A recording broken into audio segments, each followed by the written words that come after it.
ওঙ্কার বাংলার সঙ্গে রয়েছে আমি শিল্পা আসছি বিস্তারিত খবরের দিকে। মঙ্গলবার রাজ্যের বিধানসভা ভোটে কংগ্রেস প্রার্থীদের হয়ে প্রচারে নামছেন কংগ্রেসের সর্বভারতীয় নেতা রাহুল গান্ধী।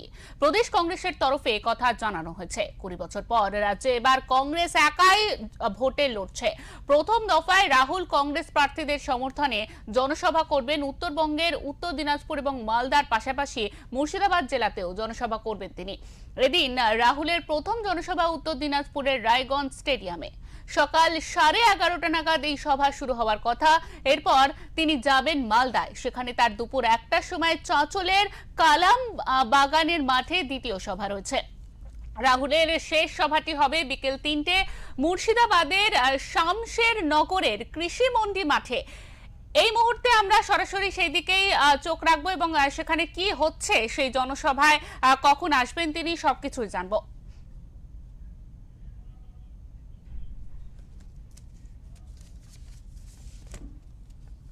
আমাদের সঙ্গে টেলিফোন লাইনে এই মুহূর্তে রয়েছেন আমাদের এডিটর ইন চিফ বিপ্লব দাস। দাদা, আপনাকে অনেক স্বাগত।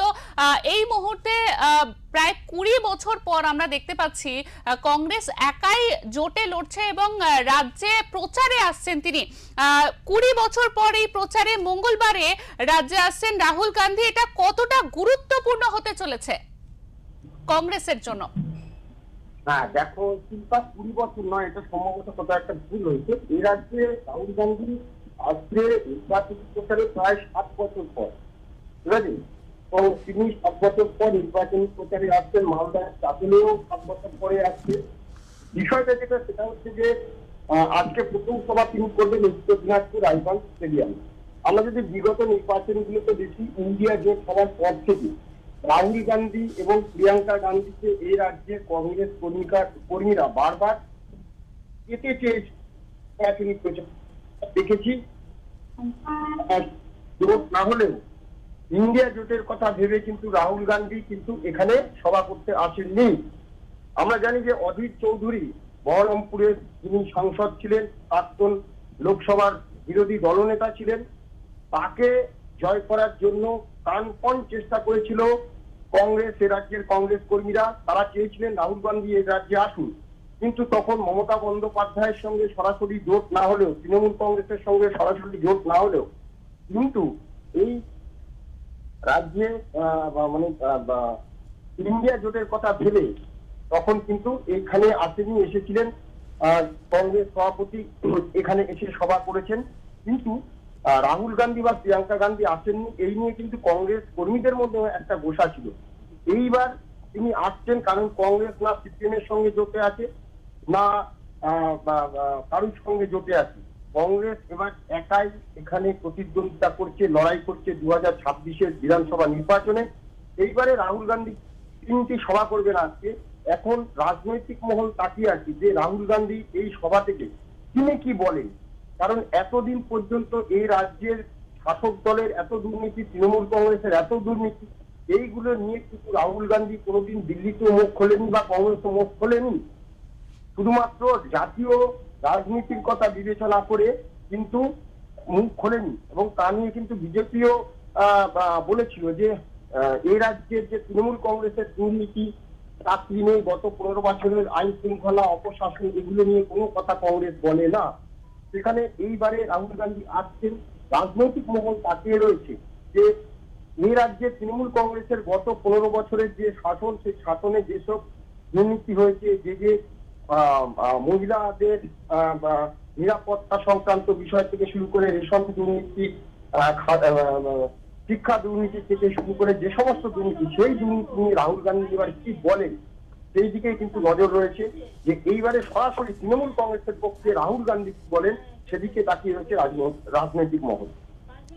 একদমই দাদা, একদিকে আমরা জানি যে জাতীয় রাজনীতিতে কংগ্রেস এবং তৃণমূল উভয় দলই কিন্তু বিরোধী পক্ষ। এখানে তাদের সমীকরণটা ঠিক কি হতে চলেছে? অর্থাৎ এবারে আপনি যেমনটা জানালেন যে কংগ্রেস একাই লড়ছে, অন্যদিকে রাজ্যের শাসক দল অর্থাৎ তৃণমূল কংগ্রেসও তাদের জোর প্রচার চালাচ্ছে। এর ফলে কি কোনোভাবে এর প্রভাব জাতীয় রাজনীতির উপর পড়তে পারে? দেখো, জাতীয় রাজনীতিতে এখন প্রভাব পড়ার কোনো সম্ভাবনা নেই, কারণ 2029 সালে আমার লোকসভা নির্বাচন, বামেরা, কংগ্রেস, বাম সকলেই কিন্তু একজোট হয়ে জাতীয় রাজনীতিতে একসঙ্গে তারা রয়েছে।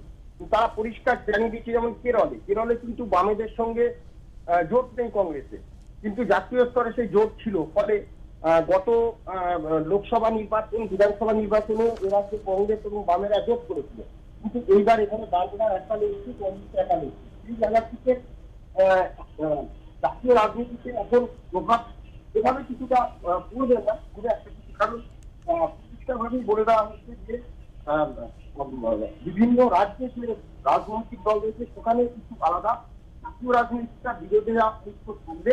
ফলে সেখানে থাকার একটা কেন্দ্রীয় সরকারের বিরুদ্ধে যে প্রতিবাদ সেটা জারি থাকবে বিরোধীদের। সমস্ত রাজ্যে যেটা বিরোধী রয়েছে, তৃণমূল কংগ্রেস হোক, বামেরা হোক, কিন্তু জাতীয় রাজনীতিতে তারা বলছেন যে এক কাজের থেকে যখন রাজ্য রাজনীতিতে আসবে তখন কিন্তু তারা যে রাজ্যের বিষয় নিয়ে তারা সেই রাজ্যে যারা ক্ষমতায় রয়েছে তাদের বিরুদ্ধে কথা বলছে। একদমই দাদা, আপনাকে অনেক ধন্যবাদ। আমাদের সঙ্গে ছিলেন আমাদের এডিটর ইন চিফ বিপ্লব দাস। তিনি আমাদের জানাচ্ছিলেন যে দীর্ঘ 7 বছর পর কিন্তু রাজ্যে এসেছেন, রাজ্যে আসতে চলেছেন রাহুল গান্ধী, এবং তিনি প্রচার করবেন তার কংগ্রেসের যারা প্রার্থী রয়েছেন তাদের হয়ে। কিন্তু এবারে একেবারে অন্যরকম দেখা যাচ্ছে। এতদিন আমরা দেখেছি বিভিন্ন ভোটে কংগ্রেস অন্যান্য দলের সঙ্গে জোট বেঁধে সেখানে লড়েছে, তবে এই বিধানসভা নির্বাচনে পশ্চিমবঙ্গে কংগ্রেস কিন্তু একাই লড়ছে, এবং সেটা কিন্তু ভীষণই তাৎপর্যপূর্ণ। এবং সেই ভিত্তিতে দাঁড়িয়ে রাহুল গান্ধীর পশ্চিমবঙ্গে এসে প্রচার কংগ্রেসের একদম প্রধান হিসাবে সেখানে কিন্তু খুবই একটা গুরুত্বপূর্ণ ভূমিকা পালন করছে।